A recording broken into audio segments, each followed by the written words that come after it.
Hello. This week I've written a story for you about the Doorman, a creepy and disturbing character who likes to wait silently outside people's doors.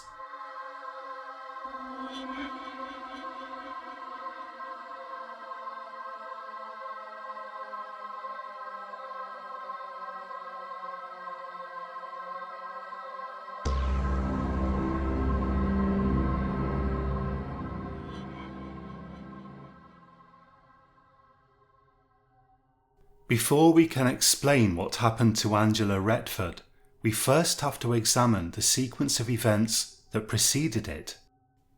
Our story begins at the secure psychiatric facility in the sleepy town of Brincliffe, England. On the 28th of March 2014, Dr. Jennings met with Dr. Pelham to discuss the release of a patient held there. The patient having been admitted long before either of their tenures. The patient's name was Samuel Bauer. Dr. Pelham was a recent addition to the facility and much less familiar with Sam's case than Jennings.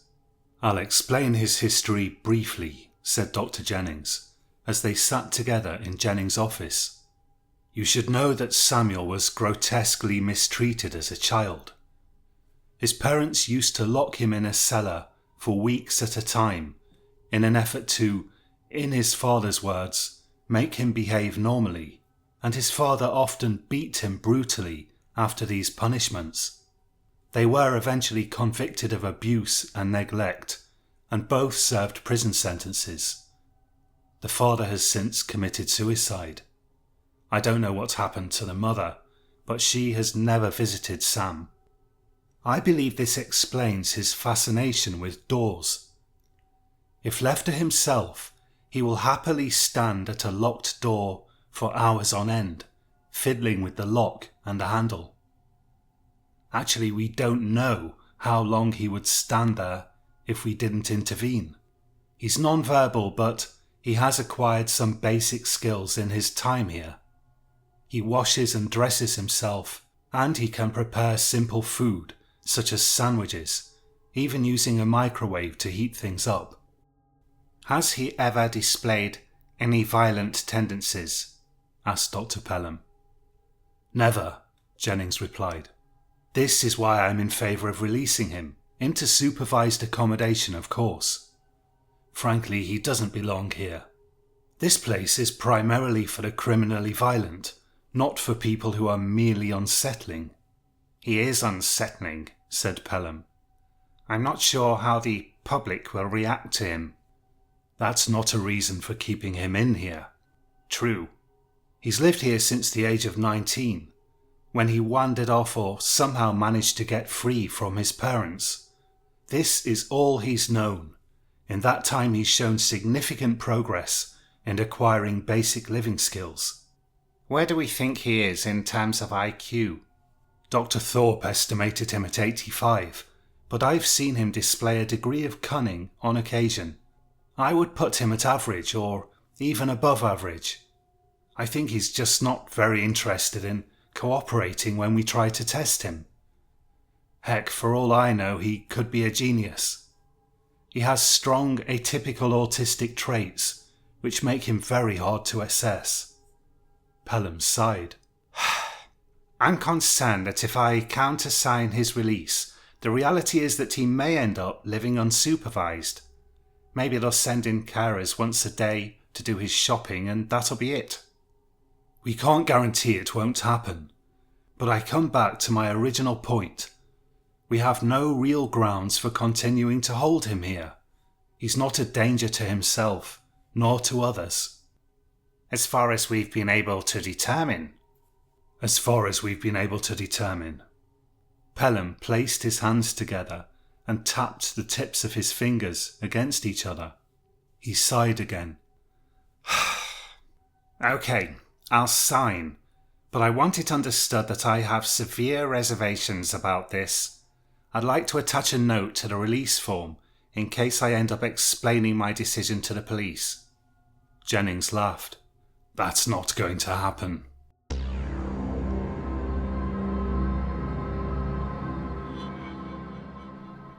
The first killing occurred 3 weeks after Sam's release. An elderly man was murdered in one of the blocks of flats that lined the North Shore, overlooking the caravan park. He had been tied to a chair and suffocated. The flat had been stripped of anything small and portable of value. The police were not able to determine why he had been targeted, or whether, for instance, he had been in the habit of keeping large amounts of cash in his flat. Dr. Pelham's fears had in fact been realised. Sam had been released into a tiny, self-contained apartment and given minimal supervision. A carer called in twice a week to check on him. Arrangements were made to pay the bills for him. He had only to feed and wash himself, and washing was, of course, dispensable at a pinch. On his first day of freedom, once the nurse had left, Sam spent 5 hours standing silently at the window, a faint, contented smile on his face. Then he ate some slices of bread from a packet and went to stand at his own door, peering through the security peephole, watching. The sight of a couple of people going up and down the stairs thrilled him. Soon he began to play with the lock, and when the door opened, it caught him by surprise. At first he was too scared to go out, and he retreated into the flat, breathing heavily. The nurse had left a tin of sweets for him, toffees covered in gold and blue wrappers, and he nervously ate 3 of them. Then he stuffed a handful of them into his pocket and went back to the door, gazing at the enticing space beyond. He stepped through the door and spent an hour staring up through the stairwell, astonished. 2 more people traversed the stairwell, one after the other, both hurrying past when they saw the blank, half-smiling expression on Sam's face. Sam walked slowly, oh so very slowly, down the stairs and outside, wandering into the street, blinking in the sunlight.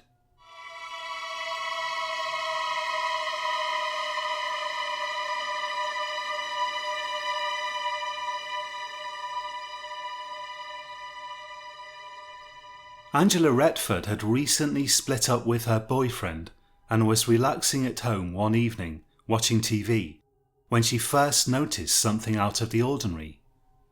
She couldn't put her finger on exactly what bothered her, but she felt as though she was not alone. Perhaps subconsciously, she sensed some unfamiliar odour. She phoned a friend and they talked for nearly 2 hours. She didn't mention the odd feeling that had swept over her, the feeling of being watched. Before retiring to bed, she looked around the flat, even checking wardrobes in an effort to assuage her steadily creeping paranoia. The hairs on the back of her neck stood up and goosebumps appeared on her arms. She checked the door was locked and, as an afterthought, peered through the peephole. Seeing nothing unusual out there, she unlocked the door and looked down the corridor. Then she noticed a sweet wrapper, a gold and blue toffee wrapper. She picked it up, stared at it curiously, then hurriedly locked the door and threw the wrapper in the bin. The second major incident in the Brincliffe area happened 2 weeks later. This time it didn't quite escalate to murder. A man broke into the apartment of a young woman by the name of Sarah Smith, who, like Angela, lived by herself. She hadn't locked the door, and it seems he was able to slide a credit card or some other thin object between the lock and the door frame, gaining access. She awoke to find a figure looming over her, wearing a black woolen balaclava. He cleaned the apartment of everything small and valuable, terrorising her for an hour, tying her to a chair and pulling a plastic shopping bag over her head until he was unnerved by someone pressing the bell. This later turned out to be the woman who lived next door, wanting to ask if Sarah could look after her cat for a week. Following that, he left as soon as the coast was clear, and Sarah was eventually able to attract attention by throwing herself onto the floor and banging the chair, to which she was still tied, against the wall. She was lucky not to have suffocated. A particularly curious aspect of the case was that Sarah's assailant, throughout the entire ordeal, hadn't said a word, relying purely on brute strength to terrorize her into submission. No connection was made between Sam and this incident, nor the murder. The police did consider it likely, however, that the person who terrorized Sarah Smith was the same man who had murdered the elderly gentleman. It seemed likely that the perpetrator would have progressed to murder on this second occasion also, had he not been interrupted. Dr. Jennings took an acute interest in these two cases. Even though he didn't believe Sam to be dangerous, his reputation was somewhat on the line, and his conscience troubled him. He was disturbed by Sam's lack of supervision.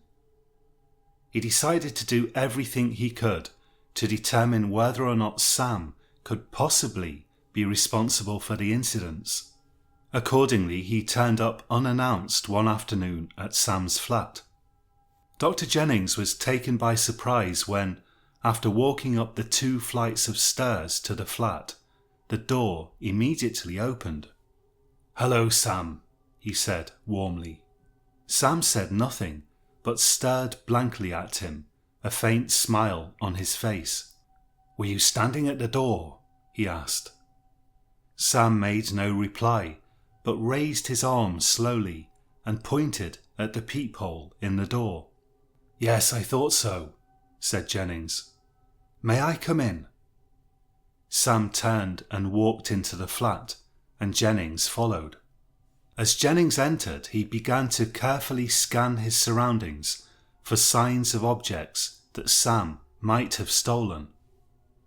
He pulled out a chair from the table in the flat's only room aside from the bathroom, sat down and motioned Sam to sit too.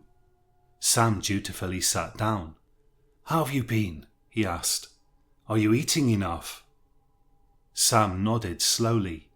His substantial frame, surprisingly substantial given his long sojourn in the hospital, showed no sign of having diminished. Sam could have physically performed the job of a farm labourer with ease. "Do you go outside much, Sam?" Sam nodded. "Do you go out a lot in the evenings or at night?" Sam nodded, his face impassive. "You know it's dangerous out there. You should take care. It's better if you only go out during the day." Yet again Sam nodded. It was impossible to tell what he meant, and Jennings had long noticed that Sam's gestures were quite often meaningless. Then something caught his eye, a piece of fabric sticking out of a sliding cupboard drawer next to the cooking hob. Jennings jumped to his feet and opened the cupboard, taking out an insubstantial woman's scarf consisting of a filmy embroidered fabric. He held it up. "Where did you get this, Sam?" Sam stared blankly at him, the faint smile still on his lips. "Did you get it from a shop?" No reaction. "Did you take it from someone?" No reaction. "Did someone give it to you?" But Sam only continued to stare blankly. His facial expressions, Jennings had sometimes thought, were similar to those of a dog, except even a dog might have shown signs of attempting to understand the question. Whether Sam understood or not was very hard to divine. "Sam, when you first saw this scarf, was it inside a building somewhere?" Sam rose slowly and ponderously to his feet, then stepped over to the window. Then he slowly raised his arm and pointed out through the window, downwards. Jennings got behind him and tried to follow the line of his arm and finger. In the direction Sam was pointing were both streets and buildings. "Did you find it in the street?" Dr. Jennings asked, but Sam only continued to half smile enigmatically. "Do you mind if I keep it?" asked Jennings. Sam made no reply of any kind, and it was only later, as Jennings made to leave, that Sam caught hold of his wrist and took the scarf from his hand, making it clear that the scarf was staying. Meanwhile, the police had been busy analysing DNA. For a while they thought they'd identified the culprit, but it was soon realised that the real murderer was salting the scene with various human substances collected in the streets and possibly toilets. His identity remained a mystery. Angela became repeatedly plagued by the sensation of being watched. This sensation grew on her only after darkness had fallen and began to occur almost every other night. She returned home one evening somewhat inebriated, having been out celebrating the birthday of a friend of hers, and feeling too stimulated to sleep, switched on the television and flopped onto the sofa. The TV was showing an obscure film in which a woman was pursued through a dark forest by a deranged lunatic. The film made her nervous, but she quickly became engrossed by the woman's fate, and rather than switch it off, she took out a bottle of wine from the fridge, poured a large glass, and covered herself with a blanket. She had always felt there to be something comforting about television, even when the subject was disturbing. The television might scare her, but it would never hurt her. When the eerie sensation of a silently observing human presence began to manifest itself again, at first she attributed it to the film. Then she started to feel as though someone absolutely must be present close by, perhaps in the bedroom. She couldn't quite put her finger on why exactly. The feeling became so strong that she went to the bedroom to look, swaying slightly from the alcohol. The room was obviously empty, but she checked in the wardrobe and under the bed just to be sure. Then she returned to the sofa. At a certain point, the woman in the film took refuge in an abandoned house and stood there in semi-darkness, breathing heavily. Thoroughly absorbed, Angela almost jumped out of her skin when she heard a noise coming from the direction of the door of her flat. She immediately switched the TV on mute and sat listening. A minute passed, then 2 minutes. Then she heard it again, a scratching sound, almost as if a cat was scratching at the door. Perhaps she thought it actually was a cat. Taking the bottle in her hand as a weapon, she padded slowly and silently towards the door. Inwardly, she cursed herself for switching off the television's sound. Now if there was someone at the door, perhaps he would realise she had heard him. A metre from the door she froze, listening intently. She thought of a friend of hers who had been hospitalised with schizophrenia. Georgie had begun hearing sounds that weren't there, and the illness had progressed into severe paranoia, until finally the police had collected her, screaming incontinently, and deposited her at a hospital. She had mostly recovered, but had never quite seemed like her former self again. Could she, Angela, be having some kind of similar breakdown? How could she know if the sounds were real or not? Perhaps she thought she could try to record them. Then another scratching, scrabbling sound made her jump. Her heart began to thump crazily. She moved gradually closer and closer to the door. Stupidly, she had left the chain off. Was the door even properly locked? She couldn't remember actually locking it. She reached towards the chain and delicately, silently slid the bolt into the latch. Then she heard the sound of the lock turning. She suppressed the urge to scream. There could be no doubt about it. Someone had inserted something into the lock, perhaps a key, and was trying to open the door. She put her eye to the peephole and saw standing there a tall, thickly set man wearing a blank expression with a faint suggestion of a smile on his lips. He seemed to be staring directly at her. She jumped back from the peephole, startled, and ran back into the living room where she phoned the police. When the police arrived half an hour later, a policeman and a policewoman, they were nice enough but seemed to think her paranoid. They had found no one at the door and they advised her simply to ensure that it was locked.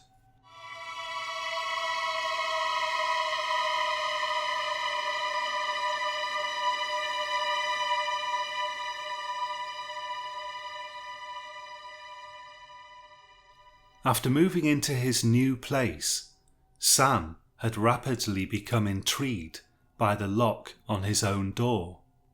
He spent hours fiddling with it, sticking things into it, trying different keys in it. When he heard anyone approaching, he calmly retreated into his flat, shutting the door. He developed this habit only after a woman caught him waggling a straightened paperclip around in the lock of his own door and gave him a verbal battering, demanding to know why he was doing that.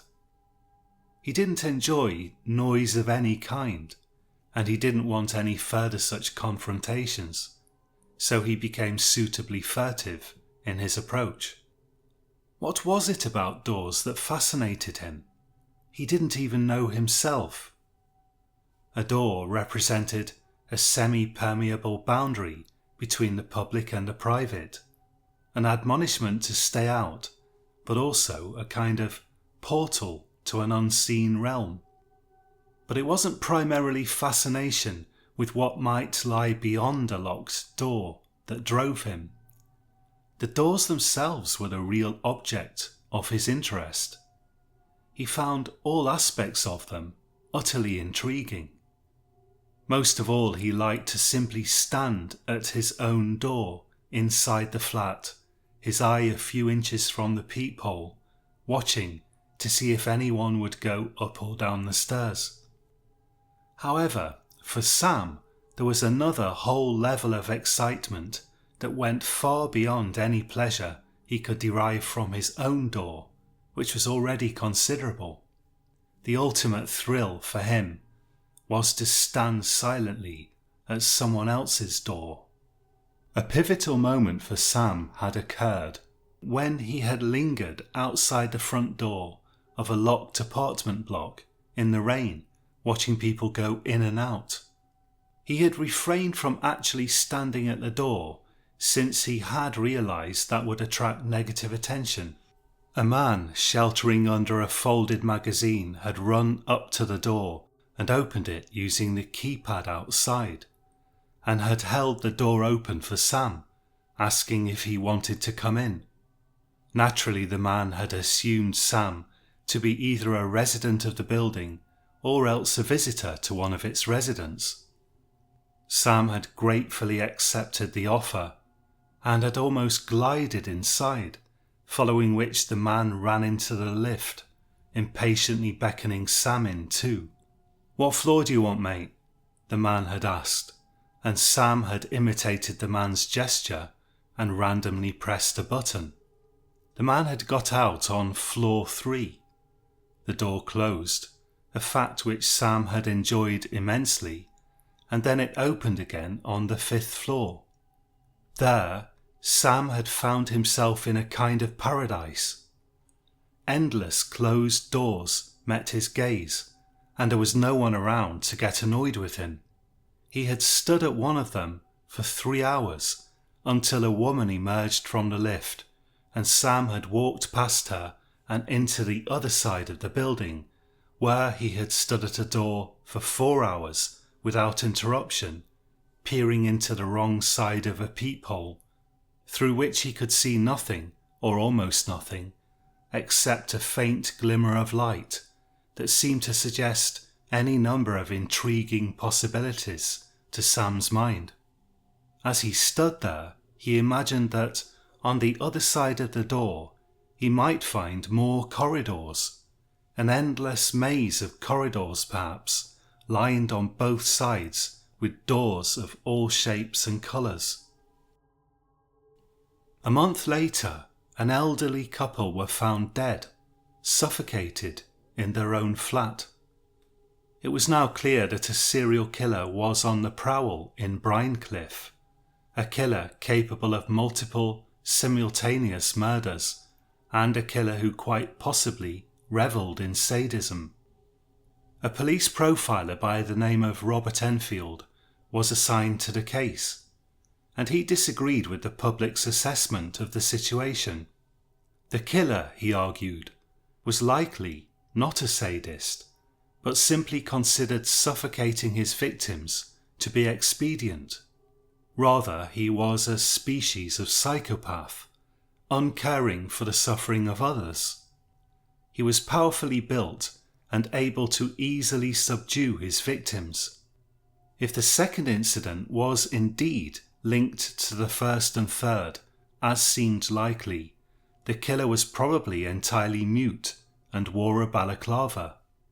The build of the man Sarah had described was indeed suggestive of considerable physical strength. Enfield believed the man to be motivated primarily by curiosity. He had made no verbal or written demands of his victims, but had only rooted through their cupboards, taking anything that caught his eye. The killer, according to Enfield, possessed a psychology that was not so much evil as grossly abnormal, amoral rather than immoral. Unable to comprehend people as sentient beings, he saw them only as objects, and he broke into their homes, stole their things and murdered them for the same kinds of reasons that a normal person might read a book. Still, due primarily to a lack of communication in various places and at various levels, the police did not fasten on to Sam as a possible suspect. Angela called the police twice more in the following weeks. On the second occasion they seemed distinctly annoyed, and on the third occasion they flatly told her there was nothing they could do unless a crime had been committed, and she should consider phoning a friend if she needed reassurance. Only on the third occasion had she actually seen the man again. He was there just as before, peering in at the peephole. After phoning the police, she had screamed at him to go away from the other side of her locked door, and he had quietly gone away. The stress of the situation began to affect her sleep. Less than a week after her third call to the police, she awoke at 3 a.m. from the middle of a nightmare. In her nightmare, which had seemed to go on for hours, she had been sitting in her living room and a man had appeared at her door. He had stood there for hour after hour, a half smile on his mask-like face, silently awaiting the right moment. She had phoned the police repeatedly in this dream, and they had become positively rude, threatening to have her sent to a mental hospital. Somehow she had been able to see the man in full, standing there at her door, in the darkness of the corridor outside her flat. At certain points he had seemed in possession of a lock-picking kit, and at other points a collection of keys. Sometimes he played with a knife, and sometimes he had a wound on his neck that was infested with insects and maggots. Finally she had flung the door open and screamed at him to go away, but he had advanced menacingly towards her. She had smashed a bottle on his head, to no effect whatsoever, and he had pushed her to the ground, bearing down on her, opening his mouth to reveal the teeth of a wolf or a bear. At that moment she awakened, covered in fine sweat. She shivered and switched on the light. It was one of those oddly persistent nightmares that didn't feel as though it had entirely resolved upon waking. She went through to her kitchen to fetch a glass of wine, which she hoped would calm her nerves.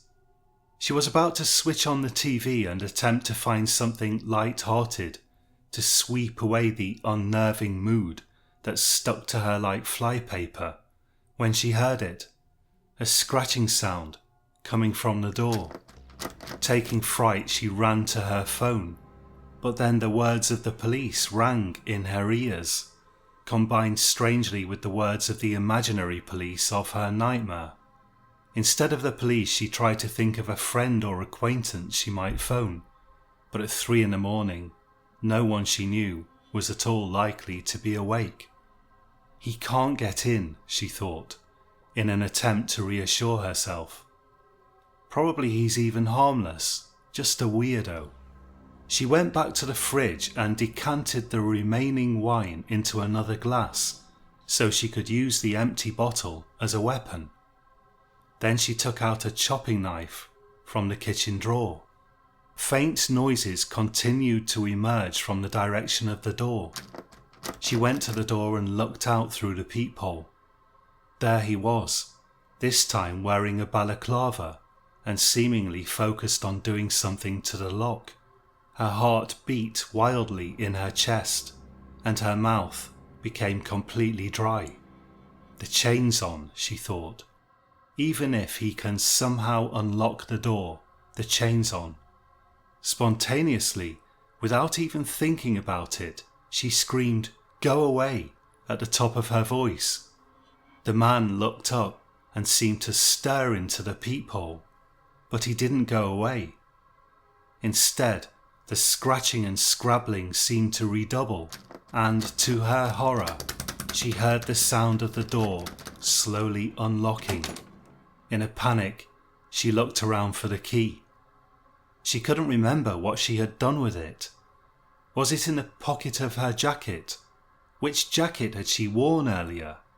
She began to feverishly search the jacket pockets, putting the bottle and the knife temporarily down on the floor. Suddenly the door burst open, stopped only from opening fully by the chain. She watched in horror as the business end of a pair of wire cutters appeared and snipped the chain holding the door with ease. She rushed to pick up the knife, but the man was upon her before she could grasp it. He slammed the door shut and proceeded to manhandle her into the living room. She began to scream for help, and he punched her roughly in the solar plexus, knocking the air out of her.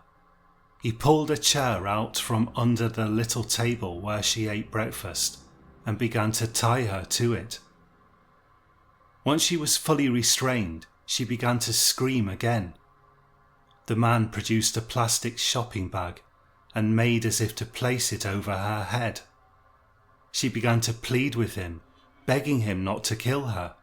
He put his finger to his lips to indicate that she must remain silent if she wanted to live. And once she had fallen to a quiet sobbing, he began to explore the flat and rummage through her possessions. The man gradually assembled a collection of small valuables on the table next to her, including her jewellery, most of which was in fact worth very little, some money, her phone and a camera. Finally he swept these items into a bag. Then he took the plastic bag in his hands again. He was about to place the bag on her head when a noise caught his attention. A scratching, scrabbling sound at the door. He froze, again putting his fingers to his lips to indicate that Angela should remain silent. Instead, she screamed, "Help, help me, in here." The man pulled the bag over her head. Then there was a thump at the door. Before tying the bag around her neck as he intended, he went to the door to see who was there, picking up the chopping knife from where Angela had dropped it. Suddenly the door burst open and there stood a blank-faced, thickly set man wearing a slight smile. Sam. The man stabbed at Sam with the knife, but Sam caught his wrist with cat-like reflexes. The man tried to free his wrist, and Sam's other hand found his throat and began to squeeze.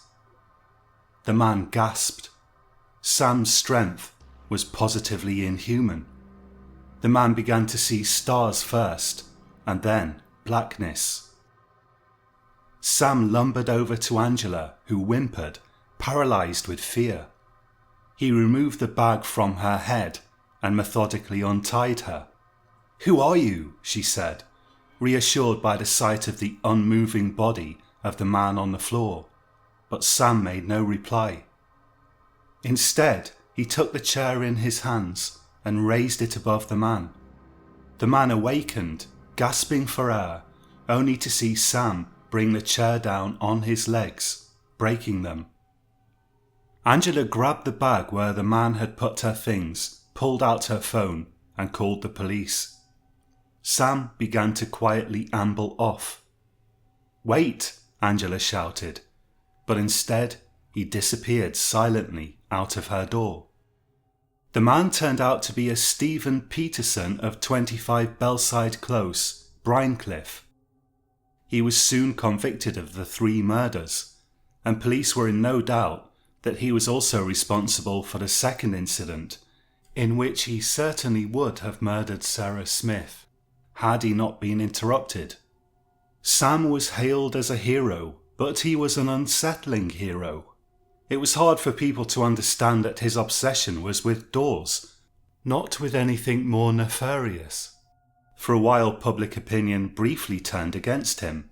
Then a TV channel interviewed Dr. Jennings, and his explanation drew public opinion, which is always intensely fickle, sharply and strongly back on Sam's side. Sam still lives in Brincliffe, but now with considerably more support from carers and psychiatrists, including Dr. Jennings himself. During the day he can often be seen wandering the streets, sometimes standing still, observing closed doors, other times picking up random items in the street and perusing them at length. He eats and drinks in local cafes at no charge, and to this day locals will stop and talk with him, often thanking him for keeping them safe, at other times insisting on being photographed with him. Some refer to him as the doorman. It is unclear whether Sam's habit of roaming about and standing in front of doors at night has continued. The police and Dr. Jennings insist it has been curbed, but from time to time, when the locals imagine they hear faint scratchings at their doors, they will say to each other, "It's the doorman. Bless him."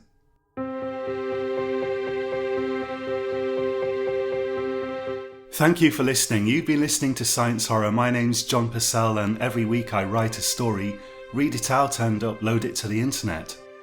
If you enjoyed this story, please consider going to sciencehorrorstories.com and reading the entire story in text form. But first, stand in front of your own door silently for 16 hours in order to properly get into the spirit of it. Thank you. This week's story was more towards the horror side of things than the science side of things in science horror. Next week I think I'm going back to the science. I've begun working on a story about a pair of friends and colleagues who trawl around Britain investigating alleged unusual scientific phenomena, perpetual motion machines, free energy devices, and so on. Of course, that's going to go horribly wrong when they meet someone who turns out to be worse than the average crank. Do join me again for that, and until then, sleep well.